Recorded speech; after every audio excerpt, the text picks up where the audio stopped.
ainda, só no capítulo 1 nós teremos então 3 mensagens expositivas nesta carta tão importante para a vida da igreja, porque esta carta vai falar muito a respeito da volta de Jesus.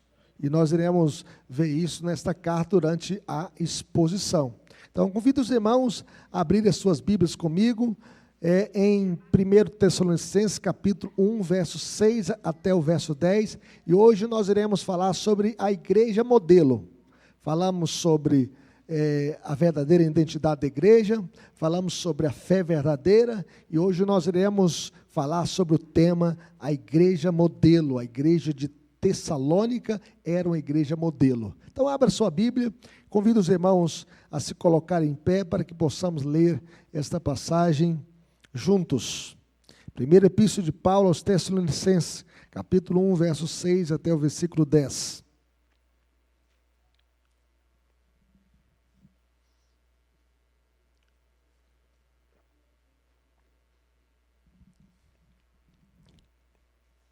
Diz assim o texto sagrado: com efeito vos tornastes imitadores nossos e do nosso Senhor, tendo recebido a palavra, posto que em meio de muita tribulação, com alegria do Espírito Santo, de sorte que vos tornastes o modelo para todos os crentes na Macedônia e na Acaia, porque de vós repercutiu a palavra do Senhor, não só na Macedônia e Acaia, mas também por toda parte se divulgou a vossa fé para com Deus, a tal ponto de não termos necessidade de acrescentar coisa alguma, pois eles mesmos, no tocante a nós, proclamam que repercussão teve o nosso ingresso no vosso meio, e como deixando os ídolos, vos convertestes a Deus, para servir o Deus vivo e verdadeiro, e para guardardes dos céus o seu Filho, a quem ele ressuscitou dentre os mortos, Jesus, que nos livra da ira vindoura. Louvado seja Deus. Vamos orar. Pai querido, muito obrigado pela tua palavra, Senhor. Que tua palavra possa encontrar guarida em nossos corações, que possamos entendê-la, Senhor, e que possamos praticá-la. Que o Senhor esteja tocando a nossa vida, Senhor, e que a nossa igreja também seja uma igreja modelo, servindo ao Senhor em novidade de vida, servindo ao Deus vivo e verdadeiro e aguardando dos céus a volta de Jesus. Essa é a nossa oração, com gratidão no nome de Jesus. Amém. Poder sentar, meus irmãos. Nós vivemos um tempo em que muitas igrejas buscam o crescimento, a relevância, a influência. Isso não é pecado. No entanto, a pergunta central permanece: o que caracteriza verdadeiramente uma igreja modelo diante de Deus? Não basta apenas ter carisma, é preciso ter caráter. Não é o tamanho, nem a estrutura, nem a fama, mas é a autenticidade espiritual, o verdadeiro avivamento, uma transformação interior, uma visitação da graça de Deus na nossa história, na nossa vida, na nossa igreja. O texto de 1 Tessalonicenses, capítulo 1, versos 6 a 10, nos apresenta uma igreja jovem, recém-convertida, mas profundamente madura, firme, leal, fiel, servindo ao Senhor. A igreja de Tessalônica tornou-se um padrão, um exemplo para os outros crentes, não por estratégias humanas, mas pela ação transformadora do Evangelho em suas vidas, ação soberana, graciosa e poderosa do Espírito Santo, transformando corações. E esses cristãos, meus irmãos, viveram em meio à perseguição, uma perseguição ferrenha contra a fé cristã, enfrentaram pressões sociais e religiosas, e mesmo assim floresceram espiritualmente. Uma igreja crescente, uma igreja influente, uma igreja operosa, uma igreja ativa. Eles não apenas creram, mas viveram de uma maneira visível, uma fé contagiante, impactante, uma fé vibrante, um cristianismo autêntico. A grande ideia dessa passagem, meus irmãos, é que uma igreja modelo é formada por pessoas que imitam a Cristo, que procuram copiar o exemplo de Jesus, vivem uma fé contagiante, experimentam a verdadeira conversão e aguardam o quê? A volta de Jesus, com esperança. Eles estavam aguardando dos céus a volta de Jesus, aquele que ressuscitou dentre os mortos e que nos livra do inferno eterno, da ira de Deus, do juízo eterno. Então, neste texto, meus irmãos, o apóstolo Paulo nos mostra 4 marcas essenciais de uma igreja modelo. Em primeiro lugar, uma igreja modelo imita a Cristo mesmo em meio às tribulações. Veja o que diz o verso 6, vai estar aparecendo aí na tela, vamos ler comigo esse versículo todos juntos? Veja o que Paulo afirma: com efeito, vos tornastes imitadores nossos e do Senhor, tendo recebido a palavra, posto que em meio de muita tribulação. Vejam bem que esta igreja recebeu a palavra em meio a muita tribulação. Uma igreja que procurava imitar os missionários, Paulo, Silas, Timóteo. O texto diz aqui que a palavra imitadores remete à ideia de reprodução fiel. Não apenas ouvir, mas viver. Eles não eram apenas ouvintes da palavra, eles eram praticantes. Não basta apenas ouvir, é preciso praticar. A Bíblia é a nossa única regra de fé e prática. Levanta a sua Bíblia assim, bem alto aqui comigo assim. É bom levantar a Bíblia, né? A Bíblia é o quê? A palavra de Deus. A nossa única regra de fé e prática.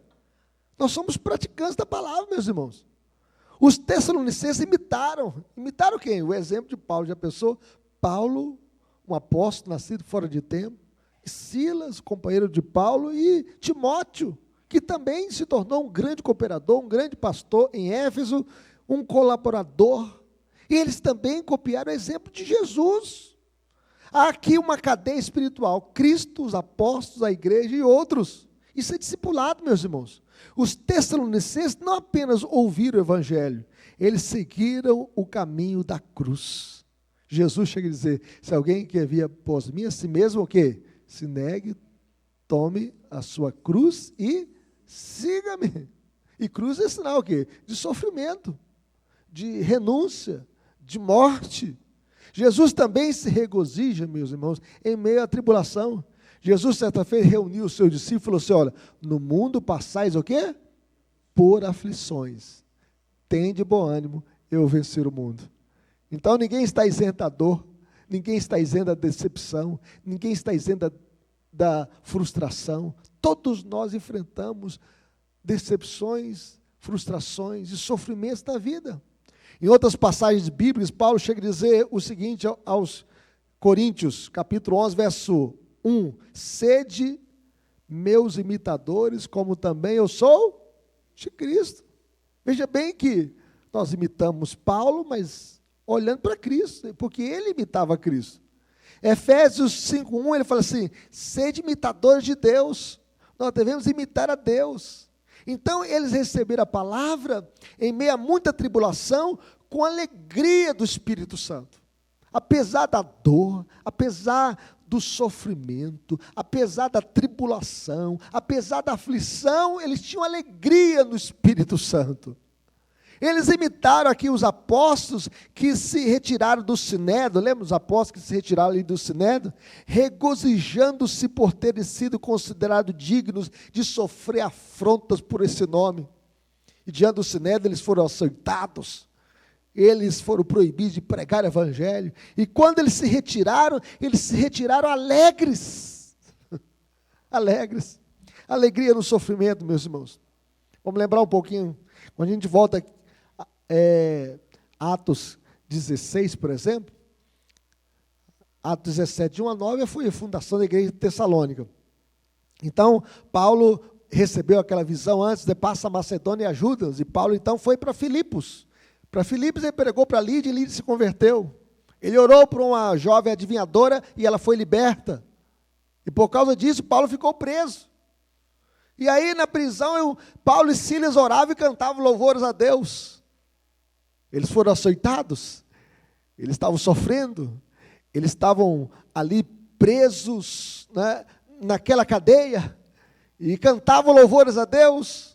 E Deus então mandou um terremoto que balançou as estruturas daquela cadeia, as portas se abriram. O carcereiro, pensando que Paulo e Silas tivessem fugido, e os demais companheiros da prisão, ele puxou da espada e queria suicidar-se.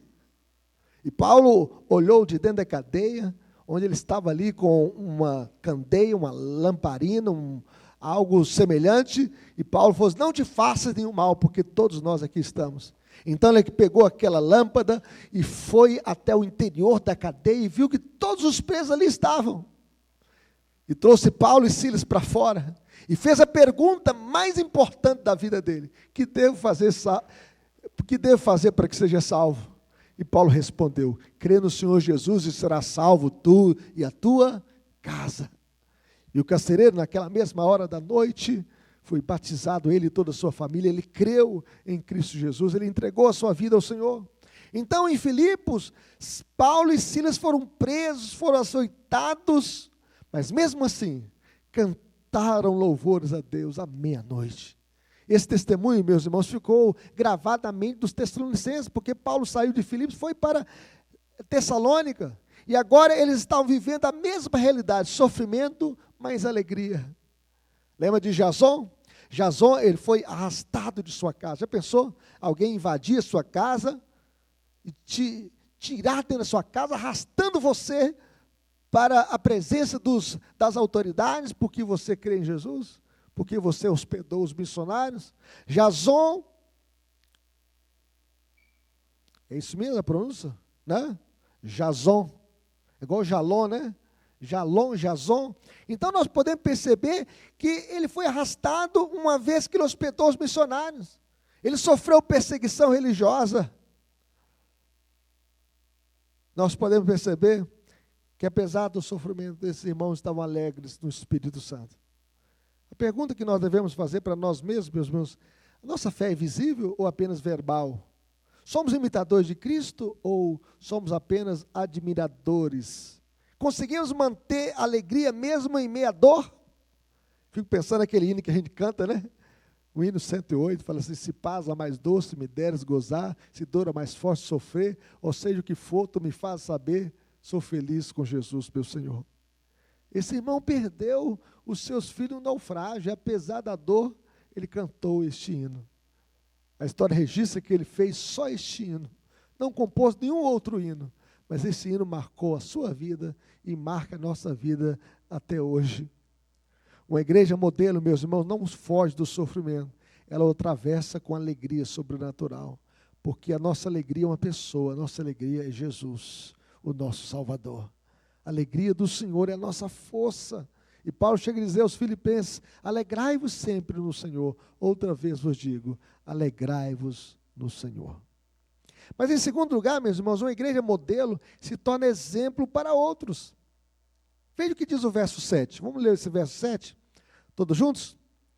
De sorte que vos tornastes um modelo para todos os crentes na Macedônia e na Acaia. Veja bem que eles se tornaram modelos, exemplos. Quem imita Cristo, meus irmãos, inevitavelmente se torna modelo, se torna exemplo para outras pessoas. Se você anda com Jesus, se você procura ter intimidade com Jesus, você vai ser um exemplo para outras pessoas. A palavra modelo aqui indica um padrão a ser seguido. A igreja de Tessalônica tornou-se referência em duas regiões importantes, a Macedônia e a Acaia. O exemplo deles ultrapassou os limites de Tessalônica a ponto de alcançar os crentes de toda a Macedônia, chegando até a Acaia. Já pensou isso? Apesar de serem novos aqui na fé, os tessalonicenses deram um bom exemplo que serviu de encorajamento para as congregações ao redor. Um povo operoso na sua fé. Mas não parou aí, meus irmãos. A sua fé se tornou conhecida por toda parte. Por toda parte, a fé desses irmãos se tornou conhecida. Veja o que diz o verso 8. Vamos ler comigo? Porque de vós repercutiu a palavra do Senhor, não só na Macedônia e Acaia, mas também por toda parte divulgou a vossa fé para com Deus, a tal ponto de não termos necessidade de acrescentar coisa alguma. Então vejam bem que esses cristãos, eles falavam da sua fé. Não uma fé apenas funcional, uma fé teórica, uma fé prática. Uma fé experimental, uma fé vivida. Uma fé calcada no Senhor. Por isso Paulo chega a dizer, porque de vós repercutiu a palavra do Senhor. Então a palavra de Deus se repercutiu. A ideia aqui, meus irmãos, dessa palavra, desse verbo, repercutir, é uma ideia de som que ecoa, é como um trovão. Trovão, quando chove, dá um trovão assim, a gente até assusta, né? E o trovão, todos ouvem. Quando ele dá aquele estrondo na abóbada celeste, a gente observa, a gente fica até um pouco temeroso, não é verdade? Esta igreja é como um trovão que se espalha. A palavra que ecoa era uma caixa acústica que estava anunciando o evangelho. Então, eles não apenas guardaram o evangelho, eles o propagaram. Eles anunciaram o evangelho. Então, todo cristão, meus irmãos, em toda igreja local, deve receber e deve transmitir a palavra de Deus. Aqui que nós recebemos aqui, Claudinha, não pode ficar só para mim e para você. Né? Tem que ser transmitido para outras pessoas. Na praça, na rua, na faculdade, na empresa, em todo lugar. Então, em todo lugar, por onde Paulo passava, ouvia as pessoas comentarem sobre a fé dos crentes de Tessalônica. Uma fé operosa. É responsabilidade, meus irmãos, e prioridade da igreja levar a mensagem da salvação para este mundo caído. Não existe esperança fora de Jesus.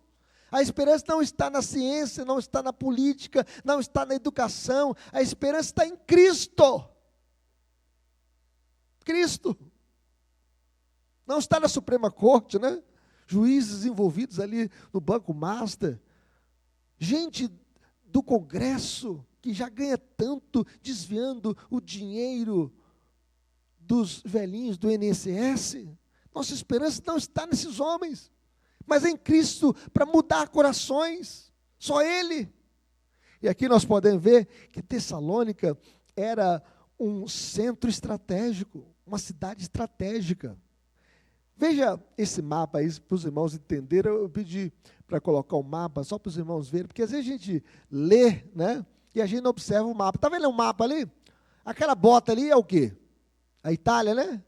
Está Roma, não está? Está vendo aquela linha vermelha que vem lá de Roma? Ali, meus irmãos, era uma via chamada Via Ignatia. Em latim, Ignatia. Era uma via que ligava ali, tinha uma estrada que ligava, né, de Roma até o Império Bizâncio, que saía do Ocidente para o Oriente. E esta cidade era uma cidade estratégica, porque as pessoas passavam dentro dessa cidade. E a igreja estava ali anunciando para esses transeuntes, para esses viajantes, para esses que passavam por esta via ignátia, o evangelho. E ali havia um porto importante. E eles aproveitaram então sua posição para quê? Para espalhar o evangelho.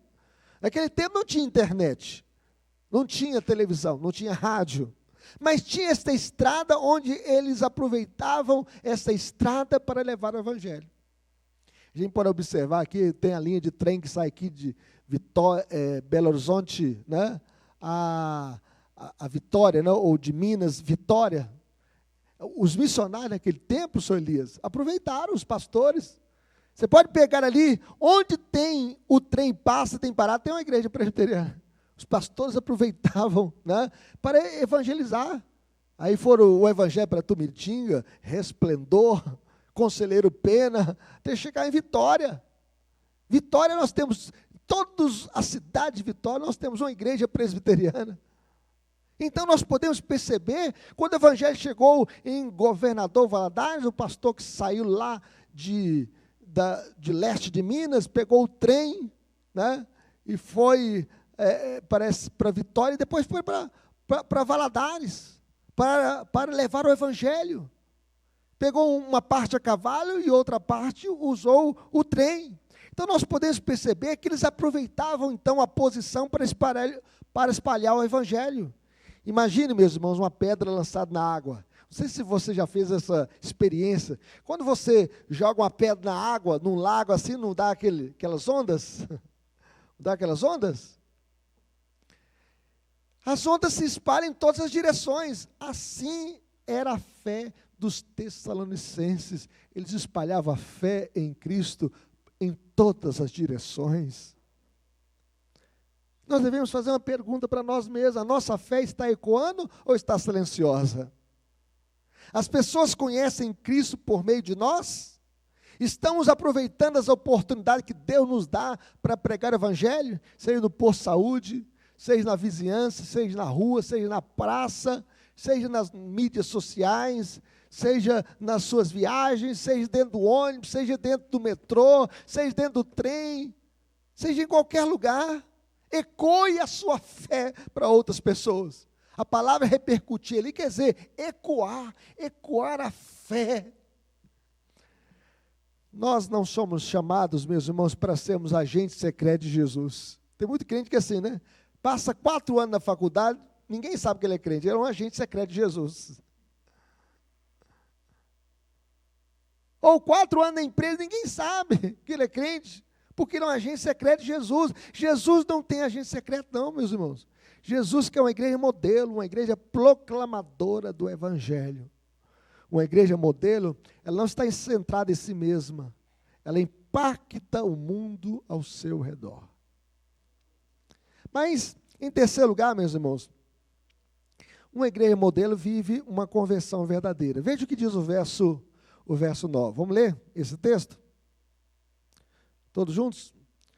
Pois eles mesmos, no tocante a nós, proclamam que repercussão teve o nosso ingresso no vosso meio, e como deixando os ídolos, vos convertestes a Deus, para servir o Deus vivo e verdadeiro. Então veja a conversão. Aqui nós vemos a essência da conversão, mesmo, que é uma mudança radical de direção. E aqui nós podemos ver que a conversão envolve 3 dimensões. Envolve emoções. É arrependimento, é tristeza pelo pecado. Eles tinham tristeza. Eles se arrependeram, eles choraram. Eles abandonaram os seus ídolos. Eles tiveram tristeza de viver em trevas, em pecado, nas garras de Satanás. Eles sentiram tristeza. Mas também envolve mente. Arrependimento é mudança de mente. A gente muda a mente. E quando a gente muda a mente, a gente muda a conduta. Muda a vontade. Porque arrependimento é mudança de comportamento. Mudança de comportamento. Então, eles abandonaram os ídolos e se voltaram para Deus. E aqui nós podemos ver o peso dessa mudança, meus irmãos. Não era algo simples. Os ídolos faziam parte da cultura.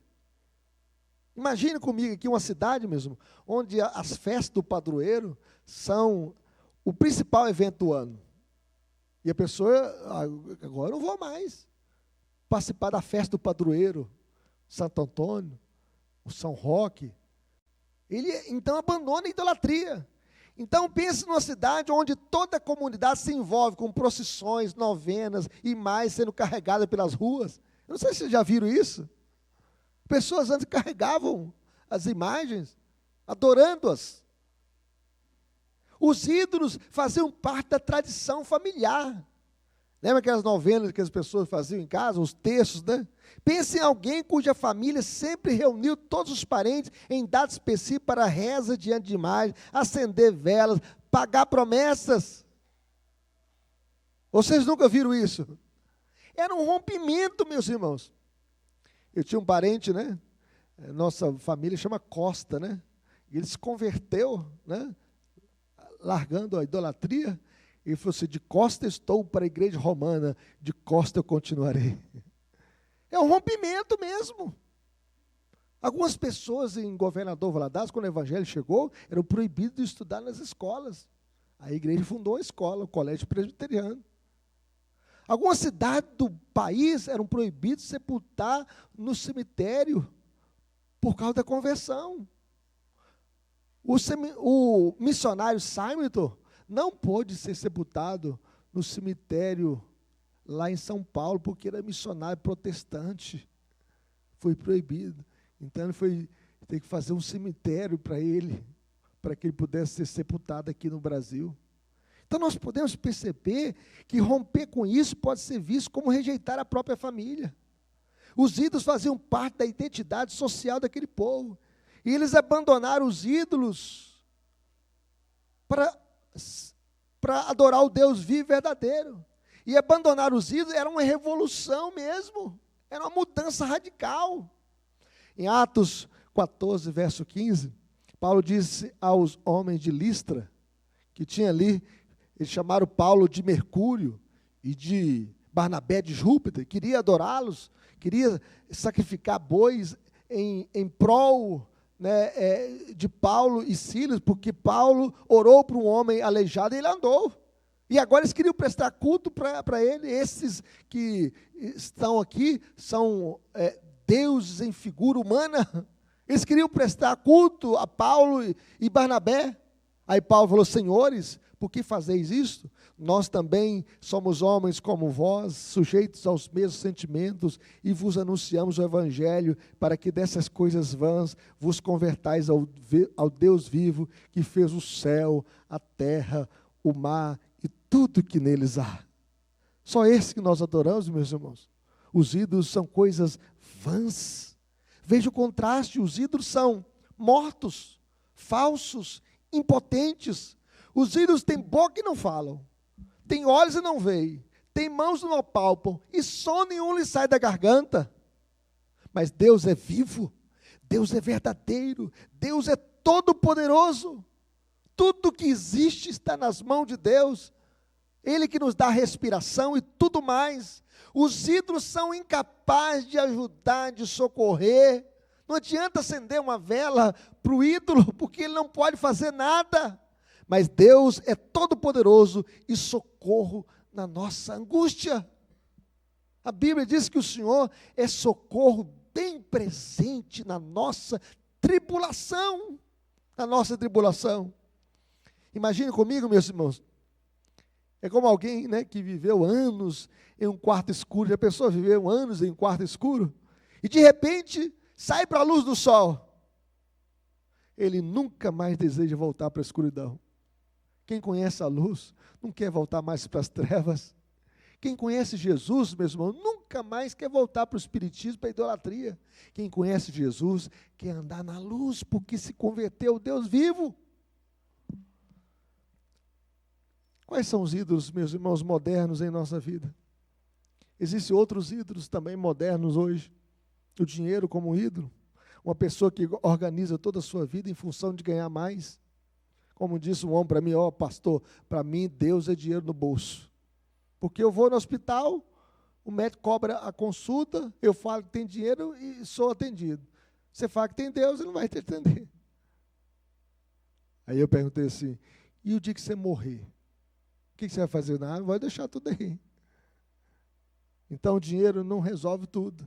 Às vezes pode pagar a consulta médica, pode te dar um conforto maior, mas o dinheiro não pode te salvar da morte eterna e da condenação eterna. O status, meus irmãos, tem gente que coloca o status como um ídolo na sua vida. Alguém que vive para a aprovação dos outros, para receber o aplauso dos outros. O prazer como ídolo. Nós vivemos num tempo que as pessoas só querem o prazer, os carnavais, as baladas, as noitadas. As pessoas chegam na sexta-feira, sextou, porque a pessoa quer o prazer. Uma pessoa que busca satisfação imediata em tudo. O prazer, então, se torna um ídolo. O sucesso como ídolo, alguém que mede o seu valor apenas por conquistas. Conquistei uma casa, um bom emprego, e aí a pessoa vai vivendo apenas das conquistas. Não é pecado ter conquista, mas quando a gente coloca isso em primeiro lugar na nossa vida, isso também se torna um ídolo. E a pergunta que nós devemos fazer: já houve uma mudança real em nossa vida? Nós já deixamos os nossos ídolos para adorar o Deus vivo e verdadeiro? Estamos servindo ao Deus vivo ou apenas frequentando a igreja? Porque conversão verdadeira, meus irmãos, sempre produz transformação visível. Visível. Mas finalmente, meus irmãos, uma igreja modelo vive na esperança da volta de Cristo.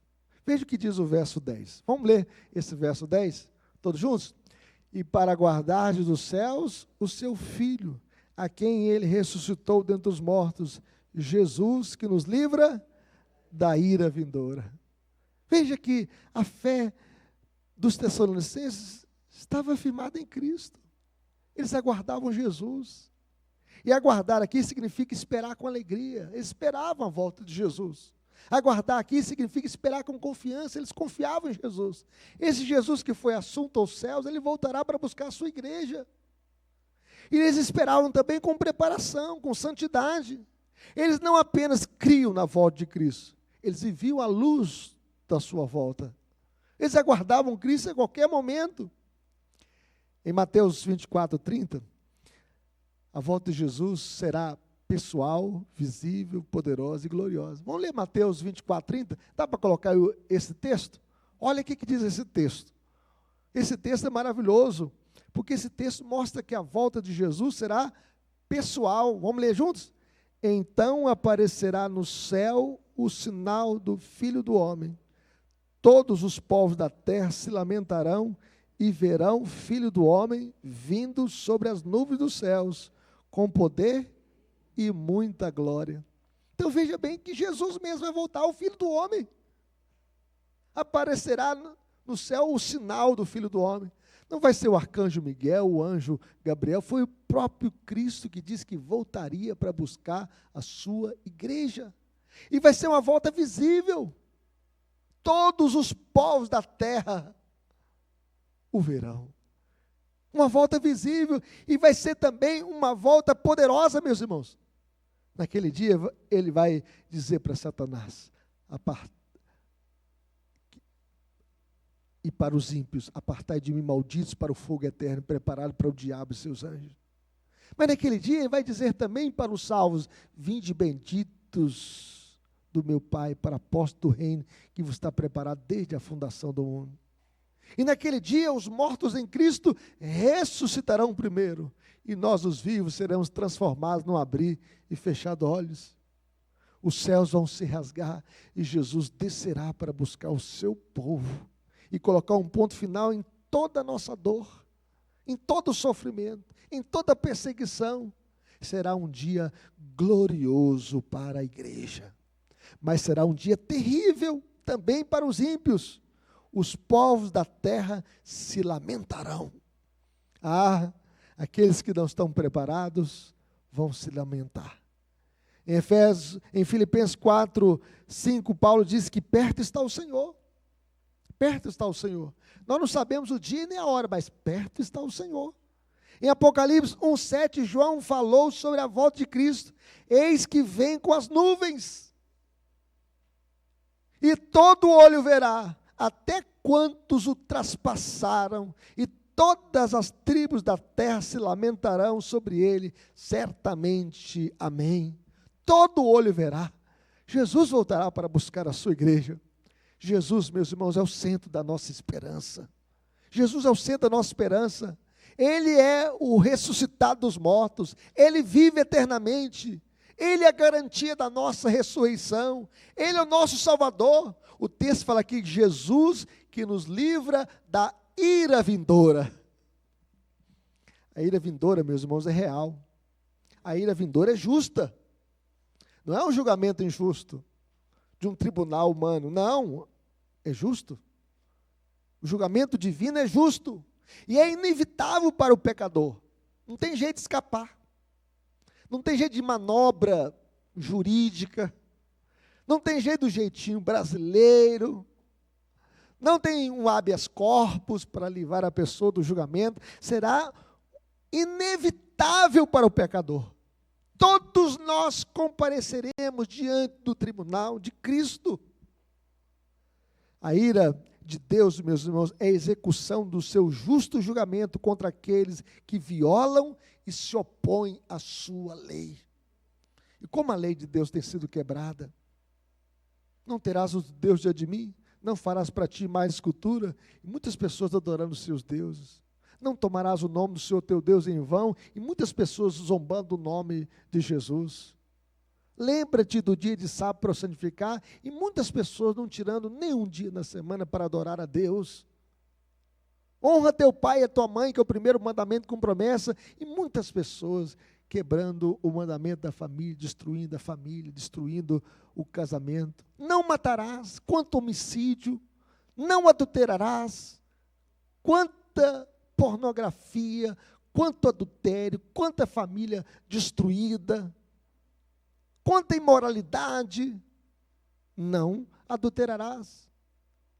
Não furtarás, quanto furto.